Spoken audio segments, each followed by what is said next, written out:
नमस्कार किसान भाइयों।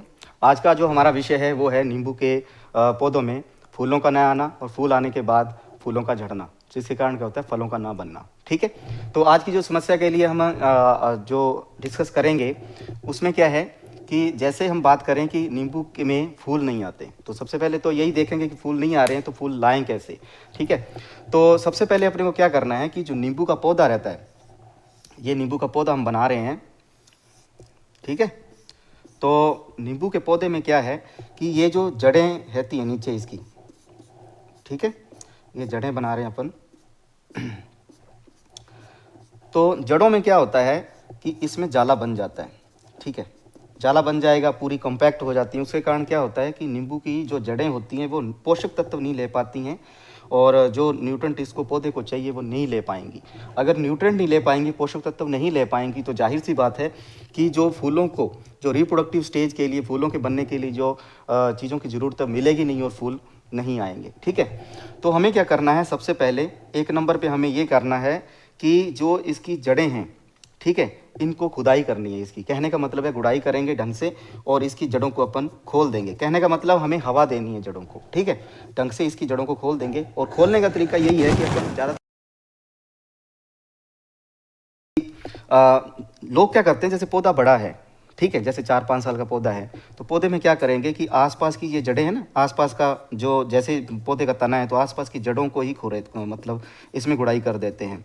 ठीक है, तो जाहिर से इसमें क्या देखने को मिलता है, जब भी फलों वाले जितने पौधे होते हैं तो इनमें जहाँ तक इसकी पेरीफेरी है, ये देखिए यहाँ तक आ रहा है और यहाँ तक आ रहा है, दिख रहा है। तो ये पौधा यहाँ तक था, तो हमें करना है इसकी जड़ें जो है ना, फीडर रूट्स यहाँ तक फैली हुई हैं। ठीक है, यहाँ से तो दूसरी जड़ें आ गई, मेन प्राइमरी रूट्स आ गई, पर फर्स्ट रूट्स जो होती हैं उसके बाद जो, जैसे पहली जड़ निकल रही है तो ये इसके साथ ये जड़ निकलेगी और ये निकलेगी, तो ये जड़ें यहाँ, ये तो फीडर रूट्स होती हैं।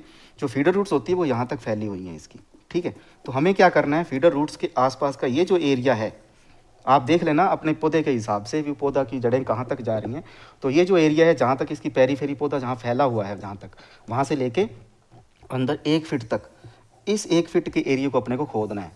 ये पौधा लगा हुआ है और ये आसपास का जो 1 फीट का जो लास्ट का जो एरिया है, इसको खोदना है और इस पौधे, इस जगह को खोद के हमने जड़ों को एरेशन देना है। उसके बाद अपन जैसे सड़ी हुई गोबर की खाद है वो हो गई, और इसके अलावा जो अपने क्या होता है कि सूक्ष्म पोषक तत्व पौधे को बहुत ज़्यादा ज़रूरत पड़ती है। नींबू का जो पौधा है इसको सूक्ष्म पोषक तत्व जो होते हैं वो ज़्यादा जरूरी चाहिए होते हैं, मुख्य न्यूट्रेंट के अलावा, जैसे कि अपन NPK देते हैं, उनके अलावा ये सूक्ष्म पोषक तत्व जैसे तांबा, जस्ता, लोहा, इनकी ज़रूरत पड़ती है। इसको मोलिब्डेनम हो गया, कॉपर हो गया, जिसको तांबा अपन बोलते हैं। ठीक है, इनकी ज़रूरत पड़ती है। इसके कारण यही चीज़ें हैं जो पौधे के लिए ज़रूरी होती हैं। ठीक है, अब क्या होगा जब ये कर देंगे अपन, ये इस करने का जो सही समय है वो रहता है अपना 15, अपन ये कह सकते हैं कि जो फरवरी का महीना है। ठीक है, इसमें अपन करेंगे क्योंकि फरवरी एंड तक फूल आना स्टार्ट हो जाते हैं, तो अपन क्या करेंगे, इसको पहले से ही करना हमें। ठीक है, तो 15 जो फरवरी का जो महीना शुरू होता है तभी से अपन इसको कर दें, इसमें खाद वगैरह डाल दें, सारा पोषक तत्व वगैरह मिला दें। ठीक है, अब हमें क्या करना है, जब इसके बाद भी अपने को लगता है कि फूल वगैरह नहीं आ रहे हैं, ठीक है, फूल नहीं आ रहे हैं, तो उसमें क्या करना है, अपन एक हार्मोन आता है जिसको अपन प्लानोफिक्स बोलते हैं। ठीक है, प्लानोफिक्स, ठीक है, प्लानोफिक्स बोलते हैं।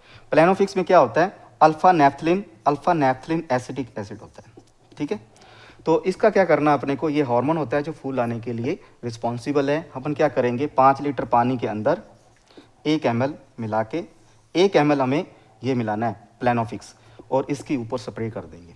ठीक है, और ये क्या है, इसके बाद इसमें फूल आना स्टार्ट हो जाते हैं। ठीक है, फिर भी क्या होता है, कई बार ऐसी समस्या आ जाती है कि फूल फिर भी नहीं आ पाते हैं। तो मैंने जो मतलब करना क्या है, ये जो अपन तब करेंगे जब क्या होता है, पौधे के ऊपर 1-2 फूल आ गए, बहुत कम फूल अपने को देखने को मिल रहे हैं, लेकिन फूल जिस तरह से अपने को चाहिए उस हिसाब से फूल नहीं आ रहे, तो हम इसका प्लानोफिक्स का स्प्रे कर देंगे। ठीक है, दूसरा एक तरीका और है, क्या होता है, जहाँ से ये जो तने इसके निकल रहे हैं, ये जो तना है इसकी शाखाएं आती हैं, तो शाखाओं पे एक क्या रिंग, मतलब कहते हैं, ये जैसे मेरी उंगली है तो उंगली के हिसाब से छल्ला उतार देंगे इसका। तो ठीक है, ये मेरा खुद प्रैक्टिकली किया हुआ है, उसी हिसाब से मैं बात कर रहा हूँ आपके साथ। ठीक है ना, तो इससे क्या होगा कि जो पोषक तत्व होंगे वो ज़मीन से यहाँ इकट्ठे हो जाएंगे, और यहाँ मतलब जहाँ फूल बनने की जगह है वहाँ फूल बनना स्टार्ट हो जाते हैं। ठीक है, ये तो आगे फूल अपने पौधे के ऊपर फूल आ चुके हैं। अब क्या होता है कि फूल आने के बाद फूल झड़ना भी स्टार्ट हो जाते हैं। कई बार फूल आए जी, फूल झड़ना, तो जब भी हमारे फूल आए उस वक्त हमें क्या करना है कि फूल आते वक्त हमें कभी पानी नहीं देना, ठीक है। जब पानी तब देना है जब मटर के आकार के फ्रूट बन जाते हैं, ठीक है, उस वक्त पानी देना है, क्योंकि फूल आएंगे और अपन पानी दे देंगे तो फूल झड़ जाएंगे, फिर अपन कहेंगे जी हमें हमारे तो फूल झड़ गए, और पानी नहीं देना, ये ज़रूर ध्यान रखना है, ठीक है। अब जो फूल आ गए, फूल झड़ रहे हैं, तो उसकी 2-3 वजह होती हैं। एक तो पानी नहीं देना, ठीक है, पानी ज़्यादा दे देते हैं फूल झड़ जाते हैं। दूसरा क्या है कि रस चूसने वाले कीड़े लग जाते हैं, ठीक है, उसके कारण भी जो फूल हैं वो झड़ना स्टार्ट हो जाते हैं। उसके लिए मैंने जो अभी बता देता हूँ एक दवाई, तो आप डायमेथोएट, जिसको रोगोर बोलते हैं, उसकी स्प्रे कर दीजिए। रोगोर 30 सीसी, जिसमें अंदर डायमेथोएट होता है, डायमेथोएट, ठीक है, डायमेथोएट 30 सीसी, इसका 2 ml 1 लीटर के अंदर मिला के स्प्रे करेंगे। और ये नहीं है तो अपन एक स्प्रे करना, ज़्यादा ज़रूरत नहीं पड़ती है, ठीक है। दूसरा है इमीडाक्लोप्रिड, 17.8 EC आता है, ठीक है, इसकी अपन करेंगे आधा ml, ठीक है, आधा ml 1 लीटर के अंदर मिला के स्प्रे कर देंगे। वो अपने आपका पौधा कितना बड़ा है उस हिसाब से स्प्रे करनी है। और इसके लिए कि जज कैसे करें कि हमें पानी कितने की ज़रूरत है, तो एक नॉर्मल पानी लीजिए, एक बाल्टी ले लीजिए, वो अपनी टंकी के अंदर डालिए और पूरे पौधे के ऊपर छांटिए, तो आपको पता चल जाएगा कि 2 लीटर पानी लगा या 3 लीटर पानी लगा, ठीक है। तो उतना ही फिर पानी लेके बाद में अपन स्प्रे कर देंगे इसके ऊपर। और ध्यान रखना कि इसके ऊपर स्टिकर भी मिला लेना। स्टिकर का मतलब ये रहता है कि कोई भी चीज़ जो चिपकने वाली, जैसे घर में क्या होता है, शैम्पू वगैरह हो गया, तो शैम्पू वगैरह लिया, शैम्पू उसके अंदर मिला दिया, तो उससे क्या है, वो जो अपन दवाई वगैरह छिड़केंगे तो वो उसको चिपक जाएगी, ठीक है। और मोस्ट प्रोबेबली जब ज़्यादा गर्मी पड़ रही हो तो स्प्रे ना करें, क्योंकि अभी तो मौसम खैर अच्छा है, तो अपन स्प्रे कर सकते हैं इसके ऊपर, ठीक है ना। और तब भी अब जो बात करते हैं अपन, ये फूल यही समस्याएँ रहती हैं, और इन समस्याओं का अपन जैसे ही इसका उपचार करेंगे तो फूल ऑब्वियसली आएंगे। और फूल आने के बाद झड़ने का तरीका मैंने बता दिया कि झड़ क्यों रहे हैं, उसका मैंने उपाय भी बता दिया है। हाँ जी, एक तरीका और होता है कि इसमें अपन पोषक तत्व भी नहीं दे पाते हैं, तो पोषक तत्व मैंने पहले बता दिया है, वो देने जरूरी हैं, ठीक है ना।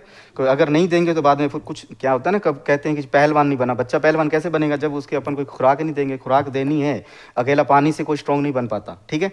तो ये है नींबू में फूल लाने के लिए, और उसके बाद फूल झड़ते हैं तो फूलों से फल बनने के लिए procedure. Thank you very much, धन्यवाद। हमारे चैनल को सब्सक्राइब कीजिए, लाइक कीजिए और बेल आइकन को दबाइए। थैंक यू वेरी मच, धन्यवाद।